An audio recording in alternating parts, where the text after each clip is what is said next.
মাংস খাওয়া ভুলে যাবেন। এঁচোড়ের এই রেসিপি যদি পাতে থাকে, এঁচোড়ের এই রান্নাটি করার জন্য আমি এখানে এঁচোড় আপনাদের কেটে দেখাবো। কিভাবে কাঁঠাল কাটতে হয় তা আমি আপনাদের সম্পূর্ণ ভিডিওতে দেখাবো। প্রথমেই হাতে একটু সর্ষের তেল মেখে নিতে হবে। তারপরে বঁটির গায়েও কিন্তু সর্ষের তেল লাগিয়ে নিতে হবে।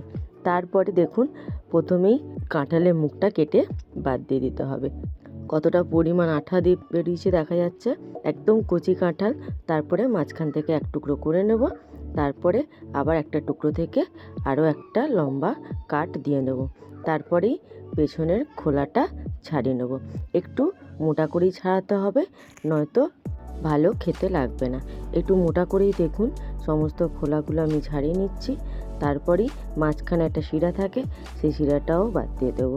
সমস্ত খোলাগুলো সবুজ অংশটাই বাদ দিয়ে দিচ্ছি। দেখুন বেশ সুন্দর করে কিন্তু পেছনের দিকটা খোলা ছাড়ানো হয়ে গেল। এরপর সামনে এই সরু শিরাটা বাদ দিয়ে দেবো। দেখুন এইভাবে হালকা করে বাদ দিয়েছি। একটু মোটা লাগছে তাই আরেকটু আমি মাঝখানে সরু শিরাটা বাদ দিয়ে দিচ্ছি। এরপরেই ছোট ছোট করে টুকরো করে নেব। খুব বেশি ছোট করব না, আর খুব বড়ও রাখবো না। দেখুন ঠিক এইরকমভাবে ডুমো ডুমো করে কাট দিয়ে নিলাম। এরপর আরেকটা টুকরো কেটে দেখাচ্ছি। এঁচোড় কাটা বা কাঁঠাল কাটা কিন্তু খুবই সোজা। অনেকেই আমরা বাজার থেকে কিনে আনি, অনেক সময় বাজার থেকেই কেটে দেয়, কিন্তু অনেক সময় কেটে না দিলে সেই ক্ষেত্রে কিন্তু খুব অসুবিধা হয়ে যায়। তখন এইভাবে পেছনে খোলা ছাড়িয়ে মাঝখানের এই শিরাটা বাদ দিয়ে বেশ টুকরো টুকরো করে কেটে নিলেই হবে। অবশ্যই হাতে সর্ষে তেল মেখে নিতে হবে, তাহলে এই আঠা আর হাতে লেগে যাবে না। এইভাবে সমস্ত কাঁঠালটা কেটে নিয়ে ফিরে আসি। খুব সুন্দর কিন্তু ঝটপট কাটা হয়ে যাচ্ছে। একদম কচি এঁচোড় আছে আমার, তাই কিন্তু খুব ঝটপট করেই হয়ে যাচ্ছে। এভাবে দেখুন সমস্ত এঁচোড়টা আমি কেটে নিয়ে ফিরে এলাম। এবার একটু ভালো করে জলে ধুয়ে নেব। তারপরেই দিয়ে দেবো প্রেসার কুকারে। প্রেসার কুকারে সমস্ত কাঁঠালটা দিয়ে দেবো সামান্য পরিমাণে জল। সামান্য জল দিয়ে দেবো হলুদ। আমি কিন্তু লবণ দেব না, সামান্য পরিমাণে হলুদ দিয়ে একবার প্রেসার কুকারে সিটি দিয়ে নেব। তাহলে খুব বেশি সেদ্ধও হবে না, আর একদম কচকচেও থাকবে না। একটা মিডিয়াম সেদ্ধ হয়ে যাবে। একটাই কিন্তু সিটি দিতে হবে। ততক্ষণ এদিকে নিয়ে নিয়েছি আলু। ঠিক যেরকম আমার এঁচোড়ের সাইজটা রেখেছি, ঠিক সেরকম সাইজের আমি এখানে আলুও কেটে নিয়েছি। আর একটা মশলা তৈরি করব, তার জন্য নিয়ে নিয়েছি মিক্সির জার। তার মধ্যে দিয়ে দিলাম 1 ইঞ্চ পরিমাণ আদা, 4-5টা রসুনের কোয়া, একটা টমেটো আর 1.5 থেকে 2খানা পেঁয়াজ। এরপর সমস্ত কিছু একসাথে খুব ভালো করে একটা মিহি পেস্ট তৈরি করে নিলাম। ব্যাস, আমার মশলাও একদম পারফেক্ট রেডি, আলুও রেডি, আর ওদিকে এঁচোড়ও কিন্তু একটা সিটি হয়ে গেছে। আর নিয়ে নেব চিংড়ি মাছ। আমি এখানে চিংড়ি মাছ দিয়ে আজকে আপনাদের এই এঁচোড়ের রান্নাটা করে দেখাচ্ছি। আপনারা চাইলে চিংড়ি মাছ ছাড়াও করতে পারেন। তার জন্য এখানে আমি 300 গ্রাম চিংড়ি মাছ নিয়ে নিয়েছি। চিংড়ি মাছের খোলাগুলো খুব ভালো করে ছাড়িয়ে ধুয়ে পরিষ্কার করে নিয়েছি। তারপর এর মধ্যে সামান্য পরিমাণে লবণ আর হলুদ দিয়ে ম্যারিনেট করে রেখে দেব। আমি এখানে একটু মাঝারির থেকে ছোট সাইজে চিংড়ি মাছটা নিয়েছি। আপনাদের প্রয়োজন অনুসারে আপনারা চিংড়ি মাছটা নেবেন। দেখুন সমস্ত চিংড়ি মাছ ম্যারিনেট করা হয়ে গেছে। এবার চলুন রান্না করা পালা। রান্না করার জন্য প্রথমেই গ্যাসে কড়া বসিয়ে কড়া খুব ভালো করে গরম করে নিয়েছি। তারপর দিয়ে দেবো সামান্য পরিমাণে সর্ষে তেল। সর্ষে তেলটা ভালো করে গরম হয়ে এলে দিয়ে দেবো আগে থেকে কেটে রাখা আলুগুলো। সমস্ত আলুগুলো আমি কিন্তু ভেজেই রান্না করছি। আলু ভেজে রান্না করলে সেই রান্নার স্বাদ কিন্তু দুর্দান্ত হয়। সামান্য পরিমাণে লবণ আর সামান্য পরিমাণে হলুদ দিয়ে আলুগুলো ঢাকা দিয়ে বেশ সুন্দর লালচে করে ভেজে নিতে হবে। গ্যাস হাই টু মিডিয়াম রেখেই কিন্তু আমি সমস্ত রান্নাটা করব। এইভাবেই ঢাকা দিয়ে রান্না করে নেব, তাহলে ঝটপটও রান্না হবে আর সবজি কিন্তু পুড়েও যাবে না। দেখুন সমস্ত আলুগুলো লবণ হলুদ দিয়ে নাড়াচাড়া করে ঢাকা দিয়ে রেখে দিচ্ছি। গ্যাস হাই টু মিডিয়াম রেখেছি। তারপরেই আলুটা কতটা সুন্দরভাবে সেদ্ধ হয়ে গেছে আর ভাজাও হয়ে এসেছে। এইভাবে নাড়াচাড়া দিয়ে ঢাকা দিয়ে লালচে করে আলু ভেজে সেদ্ধ করে নিলাম। কিন্তু আপনারা যে কোনো রান্না এইভাবে আলু ভেজে রান্না করবেন, তাতে কিন্তু স্বাদ অপূর্ব আসবে। আর এঁচোড় তো সেদ্ধ করাই আছে, তাই এঁচোড় কিন্তু খুব বেশি আর ভাজতে লাগবে না। আলু ভেজে তুলে নিলাম। তারপর ওই কড়ার অবশিষ্ট তেলে দিয়ে দেব একটা সিটি দেওয়া এঁচোড়টা তাই বয়েল কিন্তু হয়ে রয়েছে।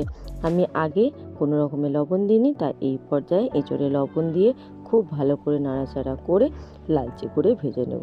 আলুও লালচে করে ভাজা হয়ে গেল, সেদ্ধ হয়ে গেল, আর এইদিকে এঁচোড়ও কিন্তু নাড়াচাড়া করতে করতে বেশ সুন্দর লালচে করে ভাজা হয়ে গেছে। এবার সমস্ত এঁচোড়গুলোও কড়া থেকে তুলে নেব। তার মানে একে একে কিন্তু আমার রান্না প্রায় 60-70% কিন্তু হয়ে গেছে। সমস্ত এঁচোড়গুলো তুলে নিয়ে দিয়ে দেবো সামান্য পরিমাণে সর্ষে তেল, তারপরেই চিংড়ি মাছটাও ভেজে নেব। চিংড়ি মাছ কিন্তু আমি খুব বেশি লালচে করে ভাজবো না, খুব বেশি লালচে করে ভাজলে চিংড়ি মাছটা একটু শক্ত হয়ে যায়। তাই হালকা নাড়াচাড়া করে চিংড়ি মাছের মধ্যে যে অতিরিক্ত জলটা থাকে সেটা টেনে যাওয়া পর্যন্ত কিন্তু নাড়াচাড়া করে ভেজে নিতে হবে। দেখুন খুব সুন্দরভাবে কিন্তু নাড়াচাড়া করে আমি চিংড়ি মাছটা ভেজে নিচ্ছি। এরপর চিংড়ি মাছগুলো বেশ সুন্দর রং ধরে এসেছে, এই পর্যায়ে তুলে নেব। তারপর কড়াই অবশিষ্ট তেলের মধ্যে দিয়ে দেবো আরও সামান্য পরিমাণে তেল। একদম মাংসর স্বাদকেও কিন্তু হার মানাবে এই এঁচোড়ের রেসিপি। তেল গরম হয়ে এসেছে, এই পর্যায়ে দিয়ে দেবো 2টো তেজপাতা আর দিয়ে দেবো আগে থেকে তৈরি করে রাখা পেস্ট। সমস্ত পেস্ট দিয়ে খুব ভালো করে নাড়াচাড়া করে রোজকার কিছু গুঁড়ো মশলা দিয়ে দেব। প্রথমেই দিচ্ছি হলুদ গুঁড়ো, তারপরে দেবো কাশ্মীরি লঙ্কা গুঁড়ো, আপনার চাইলে ঝাল লঙ্কা গুঁড়ো দিতে পারেন, আর দিলাম জিরে গুঁড়ো আর একটু বেশি করে ধনে গুঁড়ো। সব কিছু আমার 1/4 টেবিল স্পুনের থেকে একটু বেশি আছে। তারপর খুব ভালো করে নাড়াচাড়া করে দিয়ে দেবো সামান্য পরিমাণে লবণ।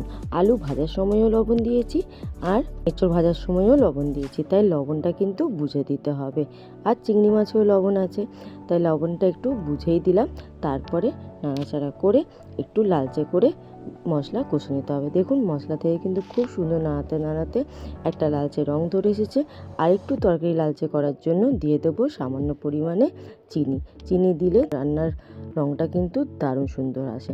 এরপর নাড়াচাড়া করে খুব ভালো করে কিন্তু মশলা কষে নিচ্ছি। দেখুন মশলা কষতে কষতে কতটা সুন্দরভাবে তেল ছেড়ে এসেছে। এই পর্যায়ে দিয়ে দিলাম আগে থেকে ভেজে রাখা আলু, এঁচোড় আর চিংড়ি মাছ। সমস্ত কিছু আমার ভাজা আছে, সমস্ত কিছু কিন্তু একসাথেই দিয়ে দিলাম। তারপর খুব ভালো করে মশলার সাথে আলু আর এঁচোড় নাড়াচাড়া করে খুব সুন্দর করে কিন্তু ভাজা ভাজা করে নিতে হবে। দেখুন কতটা সুন্দরভাবে সমস্ত আলু আর এঁচোড়ের গায়ে কিন্তু মশলা লেগে খুব সুন্দর মতো ভাজা ভাজা হয়ে গেছে। এই পর্যায়ে দিয়ে দেবো পরিমাণ মতো জল। আমি যেহেতু একটু মাখো করতে চাইছি, তাই আমি এখানে অল্প পরিমাণে জল দিলাম। আপনারা যদি একটু পাতলা করতে চান তাহলে একটু বেশি পরিমাণে জল দেবেন। জল দিয়ে খুব ভালো করে সব কিছু একসাথে মিশিয়ে নেব। তারপর ঢাকা দিয়ে রেখে দেবো মিনিট 5-7 জন্য। গ্যাস এই সময় লো টু মিডিয়াম রাখবো, তাহলে মশলার ফ্লেভারটা এঁচোড়ের মধ্যে মিশে যাবে এবং খুব সুন্দর একটা মাংসের ফ্লেভার আসবে। আপনারা যদি একবার এইভাবে করে খান তাহলেই বুঝতে পারবেন যে কতটা সুন্দর এবং দুর্দান্ত অপূর্ব লোভনীয় খেতে হয়। যে কোনো দিন মাছ মাংস ছাড়াই কিন্তু এই একটি পদ দিয়েই অনায়াসেই একতলা ভাত শেষ হয়ে যাবে। একদম শেষের পথে দিয়ে দিলাম সামান্য পরিমাণে গরম মশলা গুঁড়ো। তারপরেই গ্যাস বন্ধ করে স্ট্যান্ডিং টাইমে মিনিট 2-3 রেখে দেবো। তারপরেই গরম গরম পরিবেশন করে দেবো আজকের রেসিপি এঁচোড় আলু চিংড়ি মাছ দিয়ে ডালনা। অসম্ভব সুন্দর খেতে লাগে এবং দুর্দান্ত স্বাদ হয়। একবার কিন্তু এইভাবে রান্না করার অনুরোধ রইল।